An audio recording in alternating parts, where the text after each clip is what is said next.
Mind games and talking your opponent out of particular moves or certain plays might help you win a single game of Marvel Crisis Protocol, but does it really help you win at Marvel Crisis Protocol? Let's talk about that.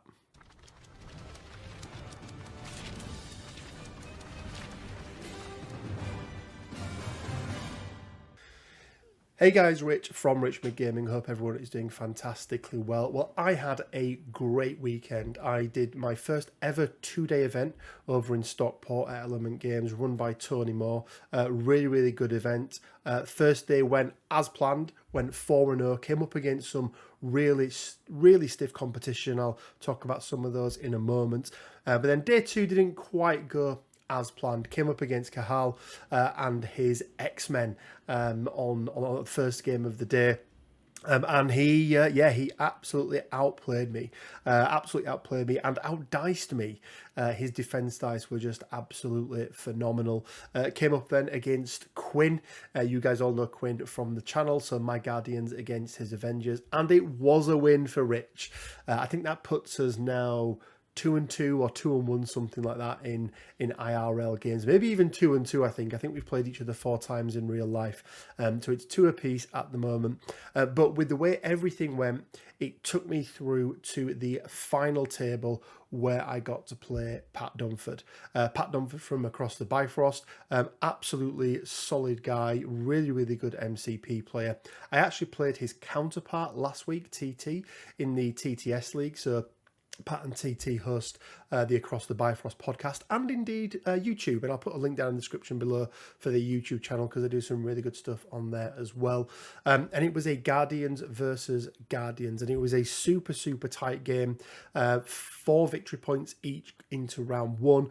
I then scored 3 and he scored 4 in round 2, but a little glint in his eye at the end of round 3 or 4, I think it may have been, and he did some absolute mind-bending calculations and managed to get Thanos onto my back point. We were playing Gamma Shelter, and clean sweep, scored 8 points and took him all the way up to 16 VPs. But we had a fantastic game, and it's some of these games that I want to talk about because there was a lot of conversations that happened this weekend off the back of some other content and other things that have been happening in the game, and talking about other ways to win these games. What else can we do apart from, rolling dice on the table and making decisions there and then? And for me personally, some of those ideas and things didn't sit too well. And I felt, and a lot of other people felt as well, that it wasn't really in the spirit of the game. We spoke a lot this weekend about this idea of a social contract. So yes, you want to beat your opponent. You come into these games to try and win these games, but the more important thing than winning these games is this social contract that's in place, and both players walking away from the game feeling like, win, lose, or indeed the case draw if you go to dice down, feeling like they had a good, enjoyable game and that they didn't feel cheated in any way, shape or form. Now, I'm not saying that any of these other tactics that people are talking about are cheating. They are absolutely not, and anyone is well within their right to use those. But I just wanted to share some ideas with you about how I approach every single game, and sort of a process I go through that really meant that even though I got to the top table, I was playing Pat in the final game. Basically, whoever won that won the entire event.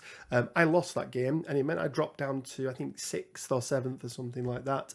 But I still came away from that event feeling like I had won. So I'm going to go through the reasons why that is, my approach to the game, and then, we'll see. Let me know in the comment section below what you guys think. So the first thing I do when I see who I'm matched against, I try to understand a little bit about, how many games have they played. Now, obviously, it's not that easy to do on Longshanks because it may be the first time they've ever been on Longshanks, but they've played 150 games elsewhere. So I always ask my opponent, if I don't know them, I'll just ask them, how new are you to the game? Have you played it before? And then really make sure that they understand my roster, because, there are some cards that I take, things like Lovable Misfits and some other ones that maybe people don't come up against all the time. Make sure they understand the characters that I've got. And then more importantly, make sure that they understand their roster. You guys may have seen a video that I did a couple of weeks ago now talking about tactics cards that are being played wrong. And one card that I always ask my opponent about is sacrifice. And it happened I think 3 times this weekend as well, where somebody was, or they had sacrifice in their roster, and I wanted to make sure they fully understood how sacrifice work, so then they could make an informed decision whether or not they wanted to include it in their squad, especially if they had characters, like Captain America and Voodoo and Marvel, where they get these extra dice from things that they've got, but they actually don't get to use them in sacrifice. And there's another couple of examples as well, but I just always like to make sure that my opponent isn't surprised by any of the cards that I've got. They don't understand that something works. And I always give them the opportunity to ask me, oh, actually, Rich, what does this do? What does that do? And I always like to try and make sure that that happens before we even start playing the game. So once we're in the game, for me, there's a few things that you always need to try and make sure that you give your opponent. First of all, is give them time. Yes, games for the most part are usually timed. Now that's not always on a chess clock, but that is usually some form of event that has a period of time for you to be able to complete a game. Now, really there's very few reasons why you should ever go to extra time or go past the, sort of dice down sort of thing, unless you're a little bit restricted.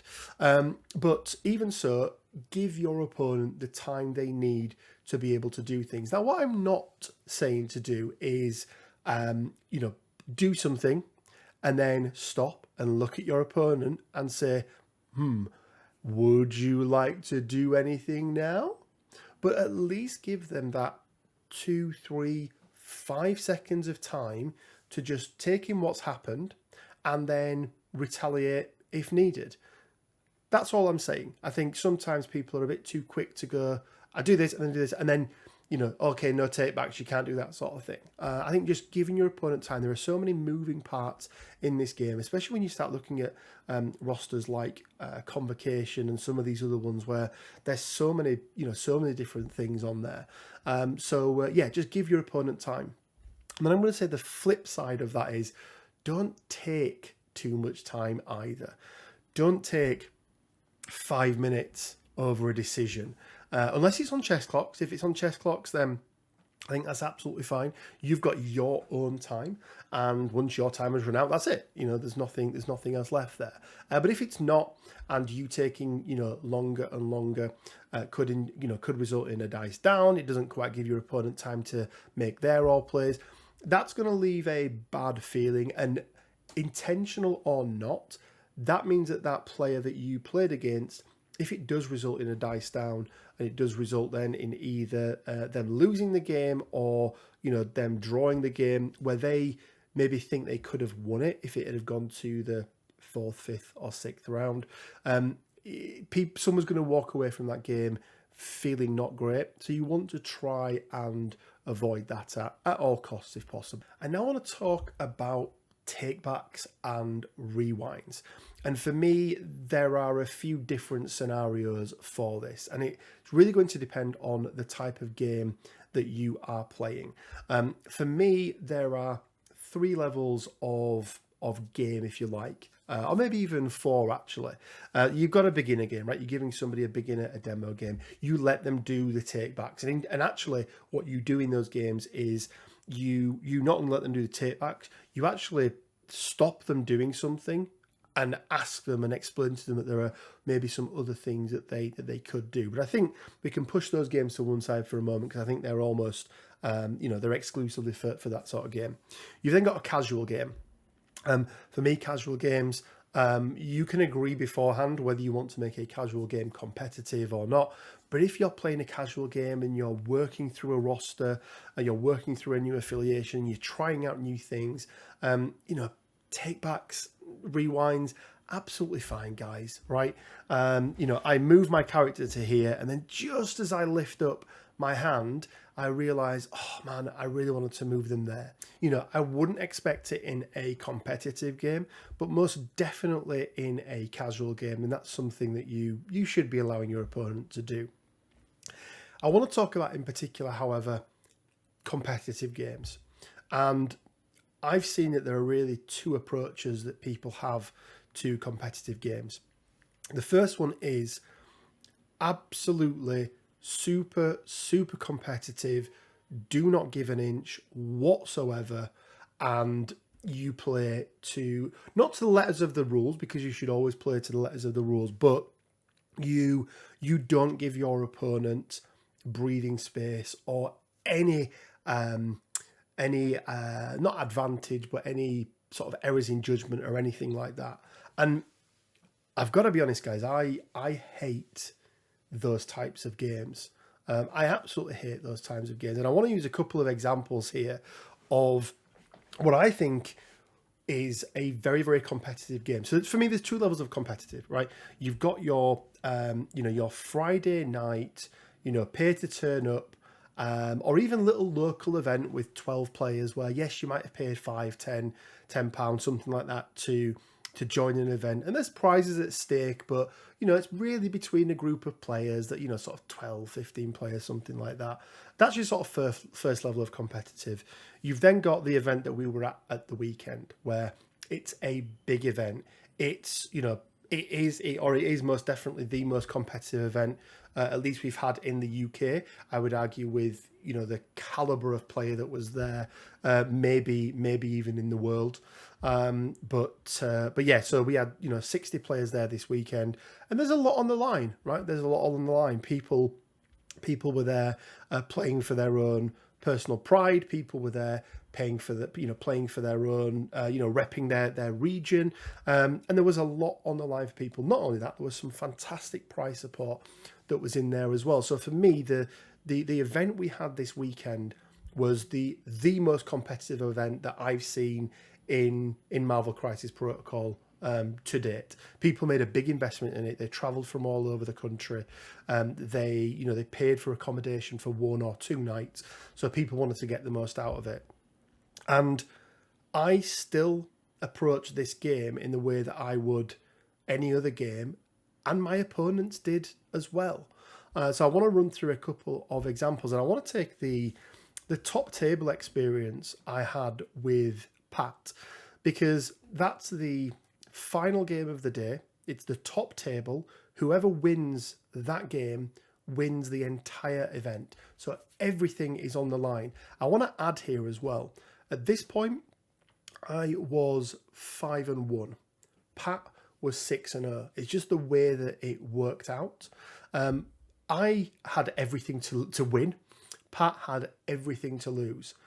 But Pat, it didn't, for me anyway, it didn't change the way that Pat approached the game. And I want to use a couple of examples and talk about why certain things are important. So I'm going to talk about takebacks and rewinds and those sorts of things, because I think when you're playing at that level, things do change ever so slightly. But we played it to the rules of the game.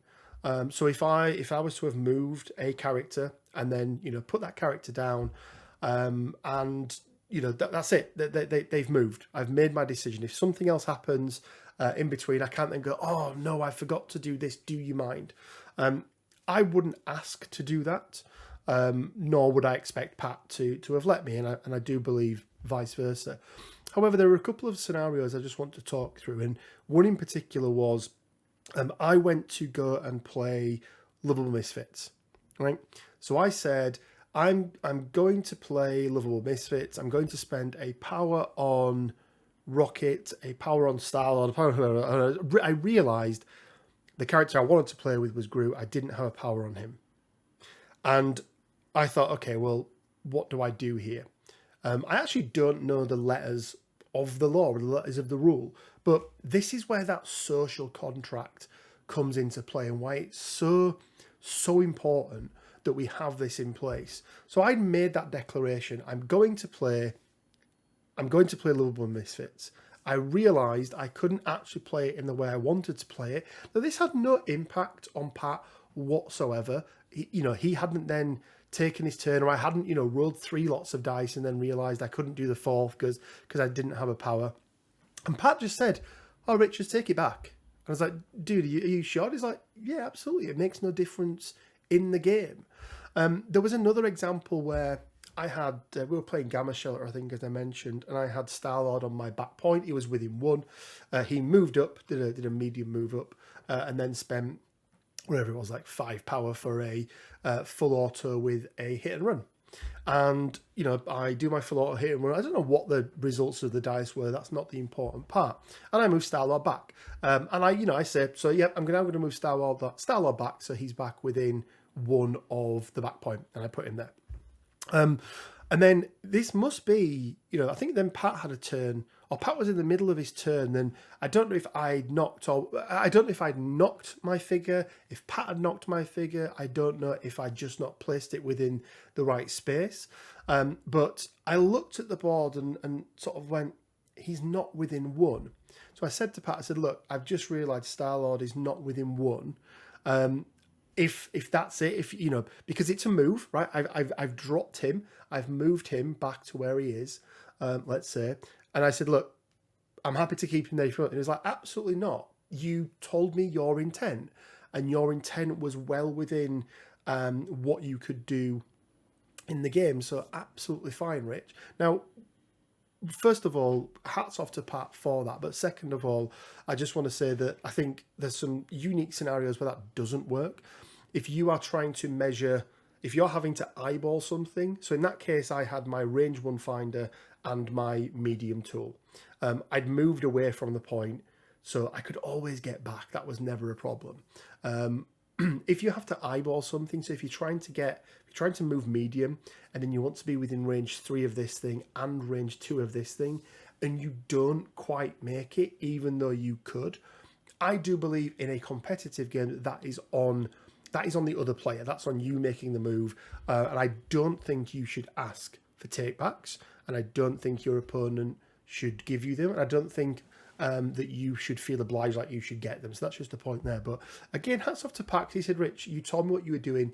You told me your intent. You told me what you were doing. So absolutely fine. You're within range 1 there." And there were so many examples of that. I got to play Marcus this weekend. Marcus, who's been a really, really good friend. I've met him 4 or 5 times, I think, at different events, but never actually managed to play him. And he was playing Convocation. I was obviously playing my Guardians. And there's so many moving parts in Convocation, as I mentioned. I got a little bit ahead of myself.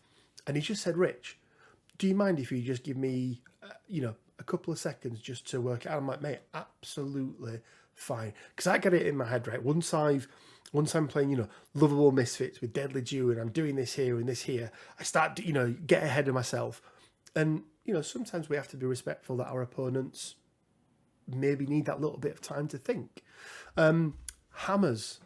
The number of times in that game that I had with Marcus where one of us, because we were playing hammers, it seemed like every game was hammers, but where one of us just went, "Oh, mate, I didn't roll my hammer roll in." Now, I think by the rules of the game, it is, you get an extra dice, so it's not a may, so you have to do it. But, we'd done the dice manipulation and everything else like that and stuff. And I was like, "Yeah, mate, of course." And he was exactly the same. So it's those sorts of things that's, as I say, I keep coming back to this social contract that's in place. And yes, I understand that there are different levels of play in this game. You've got the super casual, you've got the casual, you've got the competitive, and you've got the super competitive. But I think even at that super competitive level, there is no need why that social contract shouldn't still be in place, and there's no reason why you shouldn't give your opponent the breathing space that they need. For me, that's how you win a game or lose a game, but come away winning. Using mind games and trying to trick my opponent. And if my opponent asks me You know, Rich, what do you think I should do here? I had that this weekend, right? I played some players who maybe weren't as experienced, sorry, is the word I was looking for. My first game against somebody against Black Order, I reminded him 3 or 4 times, just so you know, buddy, you just destroyed a building. You can give power out, or actually you can do this, or magnetic refraction. On no magnet, explain to him, magnetic refraction works when when you are when you're dazed on Magneto, because I dazed his Magneto when he had magnetic refraction up. Should he know all those things? Maybe, maybe not. But I know them, and I think it's the responsibility of both players on the table to ensure that rules are enforced on both sides. If my opponent misses something, now not something that's optional, obviously, not something that's optional whatsoever, but against somebody who's had less experience, of course I'm going to tell them that they get cover from this, and of course I'm going to tell them that they get power from this, because it's just the way that we should be playing this game. And I really, really hate this idea of trying to get into your opponent's head and playing mind games of them, and misinformation and all this kind of stuff. And maybe that's how some people want to play the game. For me, it's not. But I get it, and I understand that people will use whatever advantage is possible. Whatever advantage they can get to win games. For me, it's not how I want to play it. And the number of players that I've played now, it's well over 100, maybe 150 different players, both online and in person.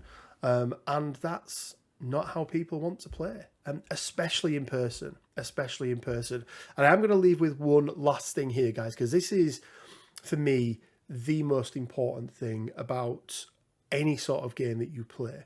I want to take you back to the game I came against Kahal. Really, really nice guy, really, really good player. I'm not going to lie, and I'm sure he would, be open and honest with this as he was on the day. His defense rolls were, for me, insufferable. Domino took something like 3 or 4 attacks off individual characters while she was on 1 health and stayed alive. Storm took, I think, a couple of throws and 3 or 4 attacks from Angela, and remained on her injured side and didn't die, didn't KO. And there was a few things like his dice on his defense dice were just phenomenal on the day. Now, that didn't detract from the game. That didn't mean that me and Kahal didn't have that social contract in place. But it also didn't mean that I wasn't getting really frustrated. So when the game finished, I obviously shook his hand, said good game, but I kind of stormed off a little bit. I not stormed off, but walked outside to get some fresh air. And I made sure that I went back to Kahal afterwards and just said, look, mate, I just wanted to double check that I may have seemed a little bit salty towards the end of the game. It's not on you. It was a frustration on my part. We shook hands, and we were friends before, and we remain friends afterwards. And again, we keep that social contract in place. So that's what I want to leave you with, guys. How to win at Marvel Crisis Protocol without actually winning is turn up to every game and do the sorts of things that I've just said. You can go down the other route if you want, but I think if you're going to go down the other route and you're not going to play the game with any sort of spirit, then I think you need to make your opponent aware of that. Explain to them that you are playing to the absolute letter of the law, and there is no room for anything in the game whatsoever. At least they know, and at least they can expect that. But yeah, I'm going to leave you there, guys. I do quickly want to talk about the charity event that we've got. We've had some amazing prizes from across the community. We've got some more that we're going to be announcing later today. This video has been a little bit rambly, so I will apologise for that. There'll be links down in the description below for the event, the quiz night that we've got on the 23rd. There'll be links to the Just Giving page where you can donate as well, because it is a charity night. It will be free to attend, but it is a charity night. Head over to the Discord if you haven't already. There's some things on there. There's other content creators. There's some really, really good things happening over there, so go and check that out. And as always, guys, it leaves me with just enough time to say stay well, keep safe, and until next time, bye for now.